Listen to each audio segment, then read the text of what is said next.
মধ্যপ্রাচ্যের পরিস্থিতি যেন এক জ্বলন্ত কড়াইয়ের মতো ফুটছে। একদিকে বিশ্বের সবচেয়ে ক্ষমতাধর রাষ্ট্রগুলো ইরানের উপর চাপ বাড়াচ্ছে, অন্যদিকে ইরানের জনগণ চাইছে আমেরিকার চাপের থেকে মুক্তি।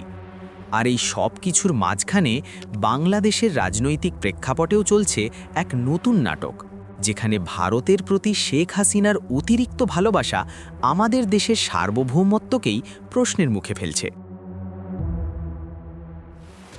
১৯৭৯ সালের ইসলামিক বিপ্লবের পর থেকে নির্বাসিত ক্রাউন প্রিন্স রেজা পাহলভি, যিনি এখন যুক্তরাষ্ট্রে বসবাস করছেন, তিনি নতুন করে ইরানের সরকার বিরোধী বিক্ষোভের ডাক দিয়েছেন।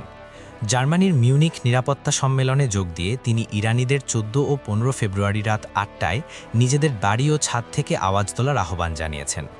নিরাপত্তা বাহিনীর গুলি চালানোর আশঙ্কার কারণে তিনি এই কৌশল বেছে নিয়েছেন। তার লক্ষ্য একটাই, দখলদার শাসকের বিরুদ্ধে ঐক্যবদ্ধ সংগ্রাম। অন্যদিকে মার্কিন প্রেসিডেন্ট ডোনাল্ড ট্রাম্প বলছেন, ইরানে শাসক পরিবর্তনই সেরা সমাধান। মধ্যপ্রাচ্যে শিগগিরই অসাধারণ ক্ষমতা দেখা যাবে। পেন্টাগন ওই অঞ্চলে দ্বিতীয় বিমানবাহী রণতরী পাঠিয়েছে, যা ট্রাম্পের কঠোর সামরিক পদক্ষেপের হুঁশিয়ারি। ওয়াশিংটন ও তেহরানের পারমাণবিক বিতর্ক এবং ইরানের আঞ্চলিক সশস্ত্র গোষ্ঠীকে সহায়তা বন্ধের মতো ইস্যুগুলো পারমাণবিক আলোচনায় অন্তর্ভুক্ত করতে চায়। ট্রাম্পের স্পষ্ট হুঁশিয়ারি, যদি কোনো চুক্তি না হয় তবে তিনি ইরানের ওপর হামলা চালাতে পারেন। তেহরানও পাল্টা হামলার হুমকি দেওয়ায় মধ্যপ্রাচ্যে বড় ধরনের যুদ্ধের আশঙ্কা বাড়ছে। গত বছর ইরান ও যুক্তরাষ্ট্রের পারমাণবিক স্থাপনায় হামলার ঘটনাও ঘটেছে।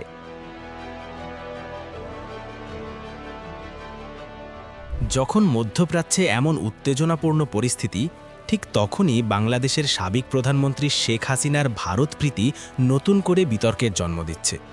ভারতের প্রতি তার অতিরিক্ত ভালোবাসা বাংলাদেশের স্বার্থকে কতটা ক্ষতিগ্রস্ত করেছে সেটা সবারই জানা। দেশের অভ্যন্তরে নয়, বরং ভারতে বসে তিনি বাংলাদেশের বিরুদ্ধে যে প্রচারণা চালাচ্ছেন এবং উত্তেজনা ছড়াচ্ছেন, তা দেশের সার্বভৌমত্বের জন্য এক বড় হুমকি। ভারতের সাথে তার এই গভীর সম্পর্ক, তিস্তার পানি চুক্তি থেকে শুরু করে সীমান্ত হত্যা পর্যন্ত সব কিছুতেই বাংলাদেশের জনগণ ন্যায্য বিচার থেকে বঞ্চিত হচ্ছে। তার এই পদক্ষেপগুলো কি দেশকে একটি কঠিন পরিস্থিতির দিকে ঠেলে দিচ্ছে না? এই প্রশ্ন আজ কোটি কোটি মানুষের মনে ঘুরপাক খাচ্ছে।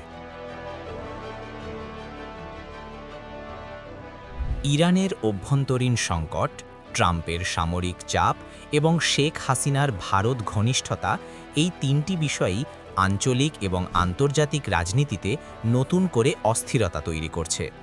যেখানে ইরানের জনগণ তাদের মুক্তির জন্য সংগ্রাম করছে, সেখানে বাংলাদেশের সাবেক সরকার প্রধানের ভূমিকা আমাদের দেশের ভবিষ্যৎ নিয়ে এক গভীর প্রশ্ন তৈরি করে। এটি কি শুধুমাত্র রাজনৈতিক কৌশল, নাকি এর পেছনে লুকিয়ে আছে আরও বড় কোনো চক্রান্ত?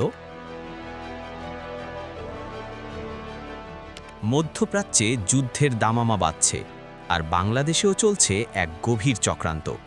ইরান কি একাই এই চাপ মোকাবিলা করতে পারবে? আর শেখ হাসিনার ভারতপ্রীতি কি আমাদের দেশকে আরও বিপদের দিকে ঠেলে দিচ্ছে?